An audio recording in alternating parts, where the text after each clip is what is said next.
Hello बच्चों, मैं हूं आपका योगेंद्र सर और स्वागत करता हूं आप सभी लोगों का उदित एकेडमी की इस रैंकर सीरीज में। तो कार्डियोवैस्कुलर सिस्टम के प्रश्न हम पढ़ कर रहे थे, सॉल्व कर रहे थे और उसी सीरीज में हम आगे बढ़ेंगे। और आज जो है कार्डियोवैस्कुलर सिस्टम का आखिरी प्रश्न हम कुछ करने वाले हैं और इसके बाद जो है हम इस चैप्टर में आपको अश्योर कराते हैं कि पूरा जो है कार्डियोवैस्कुलर सिस्टम हम कंप्लीट कर चुके हैं। तो चलिए शुरू करते हैं बिना समय गवाए। आज का पहला प्रश्न हमारा, which chamber pumps to lungs. Heart का कौन सा चेम्बर है जो ब्लड को पंप करता है लंग्स के पास। चलिए इसी में से समझिए आप कि ये जो हमारा हार्ट है, हार्ट के चार चैम्बर हमने आपको बताए थे। ऊपर वाले जो होते हैं वो एट्रियम होते हैं, ठीक है, और नीचे वाले जो होते हैं वो होते हैं वेंट्रिकल। ये बात समझ में आई। राइट की तरफ जो होता है वो राइट वेंट्रिकल हो गया, लेफ्ट की तरफ जो होता है वो लेफ्ट एट्रियम हो गया, और लेफ्ट की तरफ जो राइट की तरफ है वो राइट एट्रियम हो गया, लेफ्ट की तरफ जो है वो लेफ्ट एट्रियम हो गया। जो राइट की तरफ नीचे की तरफ है और राइट वेंट्रिकल हो गया, और जो लेफ्ट की तरफ है वो लेफ्ट वेंट्रिकल हो गया। तो चार चैम्बर होते हैं। उसमें से अगर हम बात करें कि पूछ रहे हैं कि लंग्स की तरफ कौन सा चैम्बर जो है वो ब्लड को पंप करता है, तो जवाब हमेशा राइट वेंट्रिकल होना चाहिए, क्योंकि इससे निकलती है पल्मोनरी आर्टरी। क्या निकलती है? Pulmonary artery. किससे निकलती है? हमारे राइट वेंट्रिकल से निकलती हैं, और ये निकल के कहाँ पे जाती है? दोनों लंग्स में जाती हैं। तो आपके प्रश्न में पूछा गया है कि कौन सा चेम्बर है जो ब्लड को पंप करता है, किसमें? लंग्स में। तो हमारा जवाब जाएगा हमेशा राइट वेंट्रिकल। तो राइट वेंट्रिकल कहाँ दिख रहा है? राइट वेंट्रिकल ऑप्शन बी में है, और ये जवाब हमारा सही हो जाएगा। चलिए अगला प्रश्न, which is oxygen poor blood. मतलब कि ऑक्सीजन रहित रक्त कौन सा है? क्या वो जो आर्टेरियल ब्लड होता है वो होता है, प्योर ब्लड जो होता है उसको हम कहते हैं, या फिर जो मिक्स्ड होता है उसको कहते हैं, या फिर वीनस ब्लड, यानी कि जो वेन्स में बह रहा है उसकी बात कर रहे हैं, या फिर आर्टरी और वेन का मिक्स ब्लड जो होता है उसको हम कह रहे हैं, या फिर प्योर ब्लड को कह रहे हैं, या फिर आर्टेरियल ब्लड को हम ऑक्सीजन पुअर ब्लड कहते हैं। ऑक्सीजन पुअर का मतलब होता है कि ऐसा ब्लड जिसमें ऑक्सीजन की मात्रा बहुत कम हो, ठीक है, यानी कि डीऑक्सीजनेटेड, ऐसा हम बोल सकते हैं डीऑक्सीजनेटेड, जिसको हम अशुद्ध रक्त भी बोलते हैं। तो वो हमेशा वेन्स में होता है। किसमें होता है? वेन्स में होता है। तो जो वीनस ब्लड होता है, वीनस ब्लड, वो होता है ऑक्सीजन पुअर ब्लड। ये बात समझ में आई सबको? चलिए अगला प्रश्न, विच ऑर्गन फॉर्म्स आरबीसी। कौन सा ऐसा ऑर्गन है जिसमें आरबीसी बनती है? अब इसका जवाब आप लोग खुद देंगे।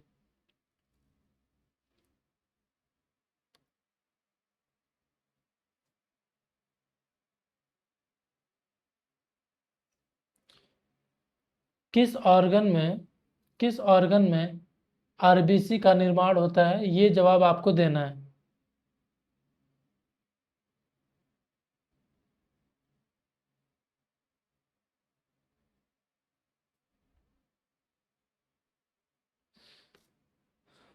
चलिए,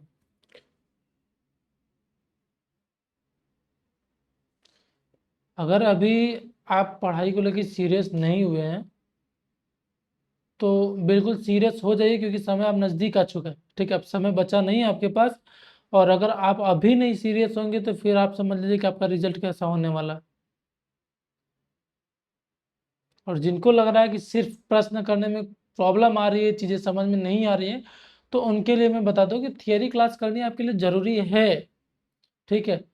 और अभी तक आपने परचेस नहीं किया तो अब आपके पास समय भी नहीं है परचेस करने का, लेकिन कोशिश करिए कि जितनी भी एमसीक्यू क्लासेस हम हो, या फिर उदित फार्मेसी, उदित एकेडमी की टीम पूरी, कोई भी जो लोग भी एमसीक्यू करा रहे हैं, आप सबके क्लासेस अटेम्प्ट करिए, तब भी जो है आप बेहतर नंबर ला सकते हैं, ठीक है।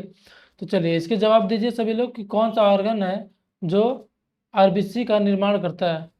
देखिए, ये जो आरबीसी है या फिर डब्ल्यूबीसी है, इनका निर्माण होता है बोन के अंदर। अब बोन के अंदर भी कहाँ? बोन को जब आप काट के देखेंगे तो जो बोन के एंड होते हैं ना, ऊपर और नीचे के एंड जो होते हैं, उसमें हमें कुछ बोन मैरो देखने को मिलता है। क्या देखने को मिलता है?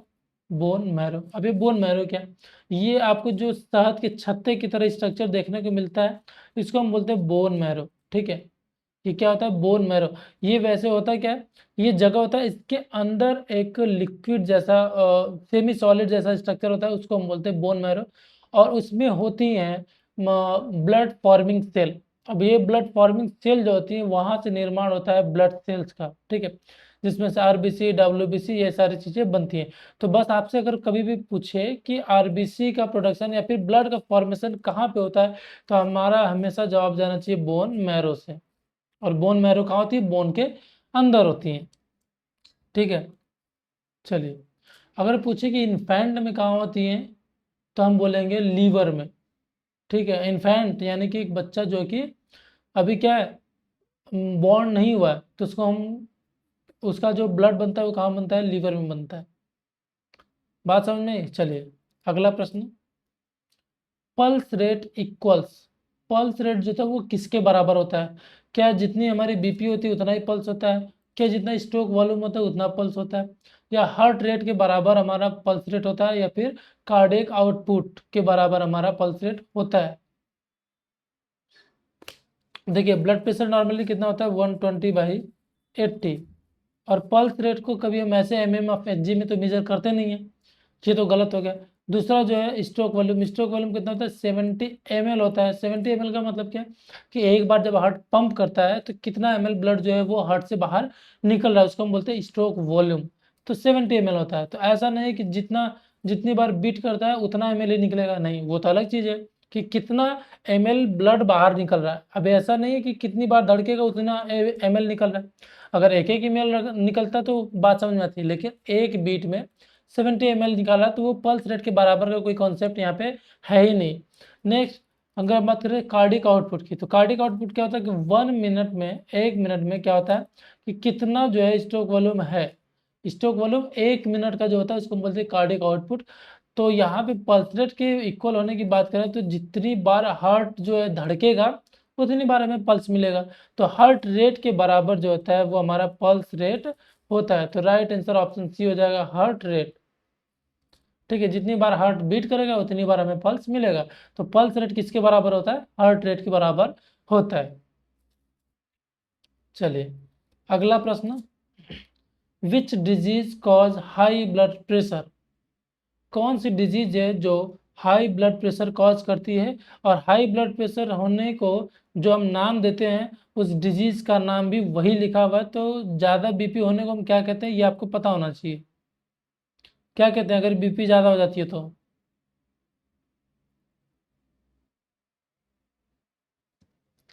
बीपी ज़्यादा हो जाना क्या कहलाता है? हाइपरटेंशन, हाइपोटेंशन, एनीमिया, या डायबिटीज मेलाइटस?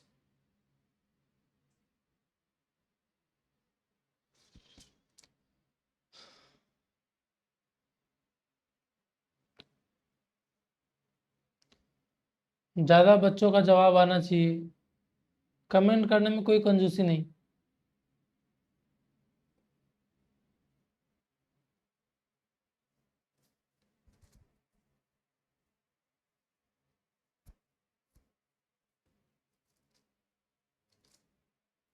चलिए, डायबिटीज़ क्या होता है आपको पता ही है कि ग्लूकोज का लेवल बढ़ जाना डायबिटीज़ कहलाता है। एनीमिया क्या है, आरबीसी, या फिर हम बोल सकते हैं कि ब्लड का लेवल जो है वो कम हो जाना।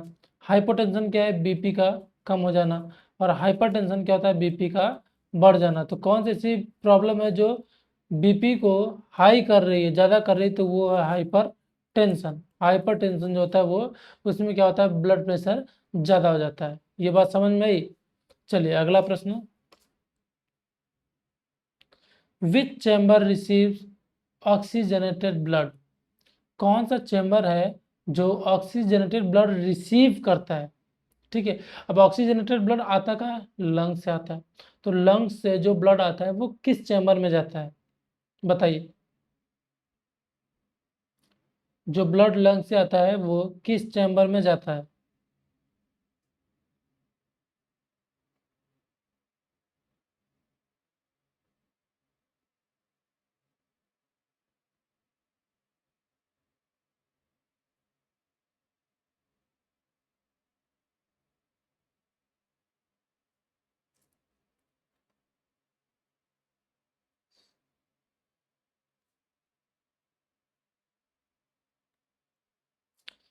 ओके, ये एक फोटो से इसको हम समझते हैं कि ये जो है हार्ट के 4 चैम्बर हैं, हमने आपको बताया था, जिसमें से राइट वेंट्रिकल से जो ब्लड निकलता है वो जाता है किसमें, लंग्स में।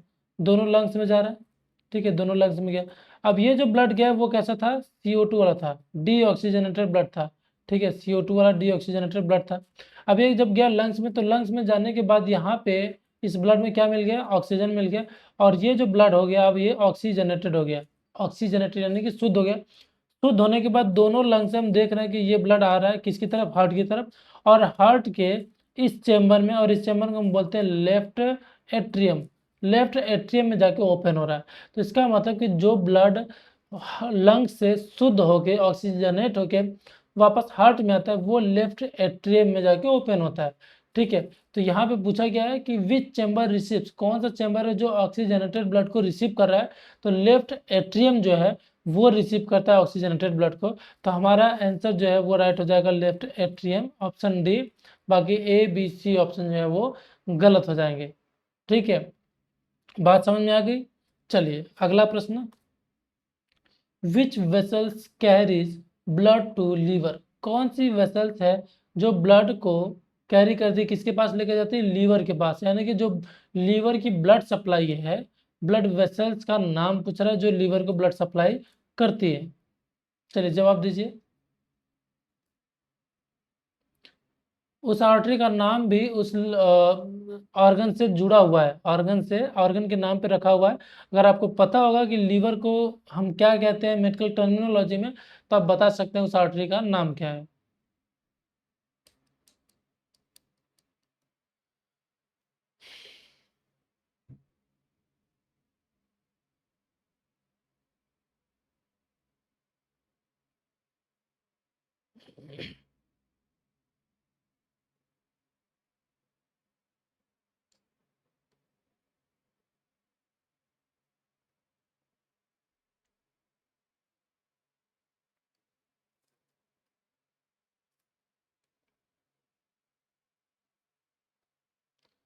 चलिए एक इमेज देख के हम समझते हैं इस चीज को।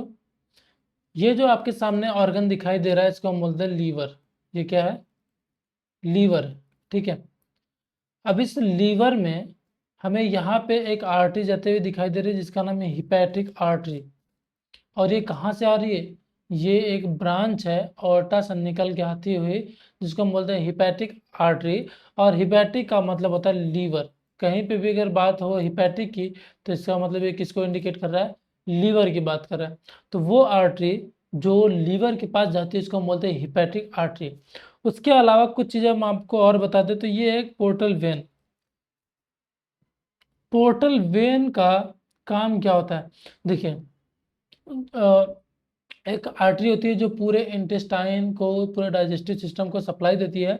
और उसके बाद सप्लाई देने के बाद वो जब वेन बन के आती है तो उसको हम बोलते हैं पोर्टल वेन, जो पूरी बॉडी में पूरे डाइजेस्टिव सिस्टम से ब्लड को लेती है। ब्लड लेने का मतलब क्या है कि एक आर्टरी आई, डाइजेस्टिव सिस्टम को सप्लाई की, उसके बाद वहाँ से उसने न्यूट्रिशन को लिया। न्यूट्रिशन में जैसे हम जो भी चीज़ें खा रहे हैं, कार्बोहाइड्रेट, फैट, ये सारी चीज़ों को उसने वहाँ से उठाया, सोडियम, पोटेशियम, कैल्शियम, ये सारी चीज़ों को उसने लिया।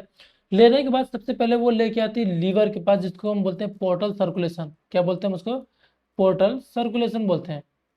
अब ये जो पोर्टल सर्कुलेशन है, इसमें क्या होता है कि वो वेन जो इंटेस्टाइन वगैरह से आई वो पहले लीवर के पास जाती है, और लीवर क्या करता है कि उन सारी चीज़ों को जांचता है कि ये जो भी चीज़ें हम खाए हैं उसमें कोई ऐसी चीज़ तो नहीं है कि जो हमारे बॉडी को नुकसान पहुंचा सकती है।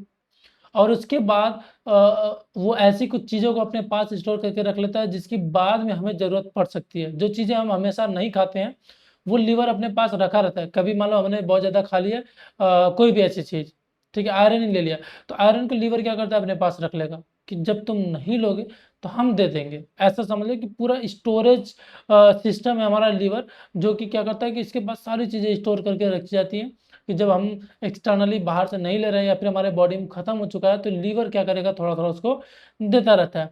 तो पोर्टल सर्कुलेशन जो होता है वो इंटेस्टाइन से रिसीव किया हुआ सारा कंटेंट जो है पहले लीवर के पास लेके जाता है। अगर कोई टॉक्सिक मटेरियल है, कोई जहरीली चीज़ हमने खा ली है जो कि हमारे बॉडी को नुकसान पहुंचा सकती है, तो पहले उसको लीवर जो है वो डिटॉक्सिफाई करता है, उसको शुद्ध करने की कोशिश करता है। लेकिन अगर हम लगातार ले रहे हैं, लगातार हम शराब पिए जा रहे हैं, तो वो शराब बार बार किसके पास जाएगा? लीवर के पास। अब लीवर उसको कितना शुद्ध करेगा? तो लीवर एक दिन हार मान जाता है कि भैया अब ये हमको ही नुकसान पहुंचा रहा है। अगर मान लो कि हम एक जहर ले लिए, तो एक बार दो बार लीवर ने उसको एडजस्ट किया, सही किया, लेकिन हम बार बार जहर ही ले रहे हैं, जहर ही ले रहे हैं, तो लीवर धीरे धीरे क्या होगा? खराब हो जाएगा। तो वही पोर्टल सर्कुलेशन जो होता है वो इंटेस्टाइन से चीज़ों को लेकर जाता है लीवर के पास। और यही वजह है कि जब भी कोई जहर वगैरह हम ले लेते हैं, पी लेते हैं, खा लेते हैं, तो सबसे पहले लीवर फेल होता है। ठीक है, सबसे पहले कौन खराब होगा? लीवर, क्योंकि चीज़ें, कंटेंट जो है वो उठा के सबसे पहले कहाँ पे जा रही है? लीवर के पास जा रही है। चलिए, ये तो पोर्टल सर्कुलेशन की बात होगी। यहाँ पे पूछा था कि लीवर को सप्लाई करने वाली आर्टरी का नाम क्या है, तो उस आर्टरी का नाम होता है हिपैटिक आर्टरी। अब ऑप्शन में ढूंढिए। देखिए, पल्मोनरी आर्टरी जो है वो लंग्स को सप्लाई देती है, लंग्स को सप्लाई देती है और CO2 वाला ब्लड लेके जाती है लंग्स के पास, आपको पता है। ऑर्टा जो है पूरी बॉडी को सप्लाई देती है, और इसी का एक ब्रांच होता है रीनल आर्टरी, जो किसको सप्लाई देता है? किडनी को। और हिपैटिक आर्टरी जो है वो किसको सप्लाई देती है? लीवर को देती है। ठीक है, ओके। तो ये सारी चीज़ें आपको समझ में आ गई। पल्मोन्स जो है वो लंग्स के लिए यूज करते हैं, रीनल जो है वो किडनी के लिए यूज किया जाता है, हिपैटिक जो है वो लीवर के लिए यूज किया जाता है। ये चीज़ें आपको एकदम पता होनी चाहिए, तो आप इसका आंसर जो है आसानी से दे सकते हैं। तो हिपैटिक आर्टरी जो है वो लीवर को सप्लाई देती है। चलिए, अगला प्रश्न हमारा, blood viscosity depends on. Blood का विस्कोसिटी का मतलब है कि वो कितना गाढ़ा होना चाहिए, फिर कितना पतला होता है ब्लड, वो किसके ऊपर डिपेंड करेगा? ब्लड का गाढ़ा होना या पतला होना किसके ऊपर डिपेंड करता है? यही चीज पूछा है इसमें।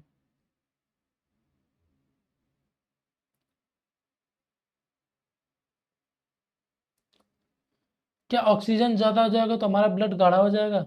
क्या पल्स अगर ज्यादा आ रही है, 100 आ रही है, 150 आ रही है, तो हमारा ब्लड बहुत ज्यादा गाढ़ा हो जाएगा? या फिर RBC काउंट के बढ़ने से, या फिर ब्लड प्रेशर अगर ज्यादा है, तब भी हमारा ब्लड जो है वो गाढ़ा हो जाएगा?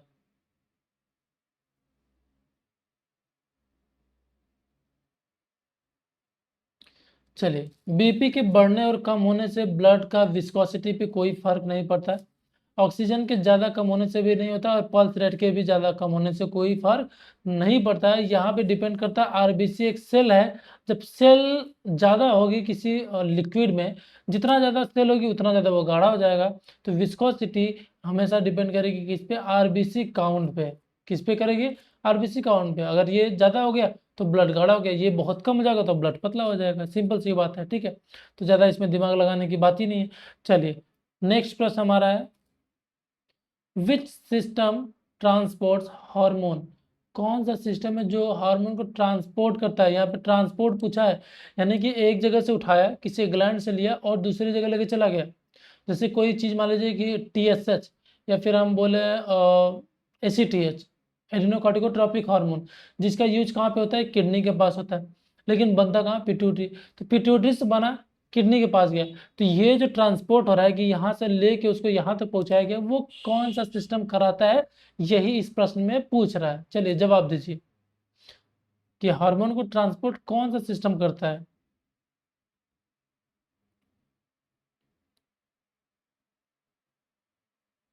विच सिस्टम ट्रांसपोर्ट्स हार्मोन? क्या nervous system, circulatory system, digestive या रेस्पिरेटरी?